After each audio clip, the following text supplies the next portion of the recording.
Is No Rest for the Wicked worth $35? At its current asking price before May 2nd, where it jumps to $39. Well, that all depends on what type of gamer you are, but the answer is going to be no. If you want a smooth experience with no bugs, right now in early access, No Rest for the Wicked has bugs, and it's not smooth. If you're still watching the video, I'm going to talk about why I do feel like me spending $35 was worth it. First and foremost was the combat. Combat is one of the fastest combat experience in a long time. The last game I felt like combat was fast was Sekiro, Bloodborne. But even then, both of those titles had some areas where the combat was a bit slow.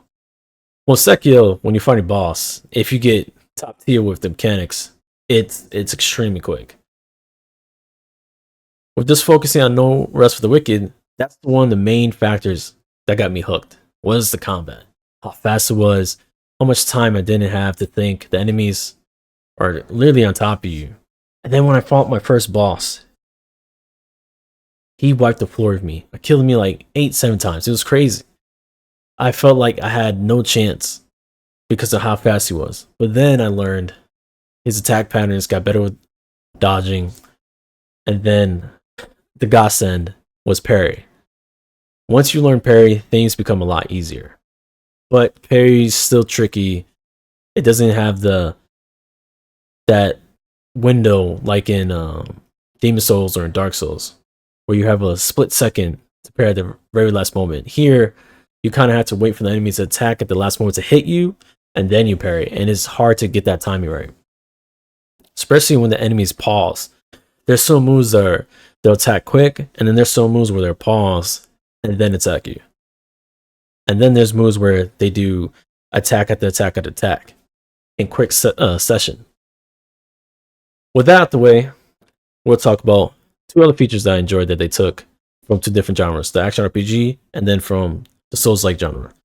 Souls-like first, they took the weapons, where each weapon has its own attack animation. So each weapon has, I think the highest is a 3-hit combo. I'm not sure because your stamina goes away quickly. But each weapon has its own, attack patterns. And then the second thing they took from the Souls genre is weapon arts from Elden Ring. They call it runes in No Rest for the Wicked. And the resource you use to use these runes, which are skills that each weapon has, is called focus. Now, I'll talk about the dagger. So the dagger, its skill is just a quick thrust that crosses distance. So you could be far from the enemy, and if you know you have one last hit and you have enough focus, you use the dagger skill and you're charged right into the enemy and stab them. And it's a quick charge. It's not like you're running towards them. It's like a quick dash. And what's cool about that is in Elden Ring, each weapon, if it didn't come with a weapon art, you can change them out and things of that nature. No Rest for the Wicked has that, but the thing it has on top of Elden Ring is some weapons could come with 2 runes. If you get a legendary weapon like I did, it will come with 4. So that's where the action RPG element comes to play, where depending on the tier of the loot, you might get 2 runes, you might get 3, or you might get 4. You'll always default by 1. You always by default get 1. Some by default get 2. And that's a great mechanic they also borrowed from the Souls genre. From the action RPG, I already talked a little bit about it, but what they borrowed from the action RPG genre was just the items, the gears, where you could get a common, you could get a rare, or you could get a legendary. They do it a little bit different. You have blue, purple, and then I think they just call it legendary or rare.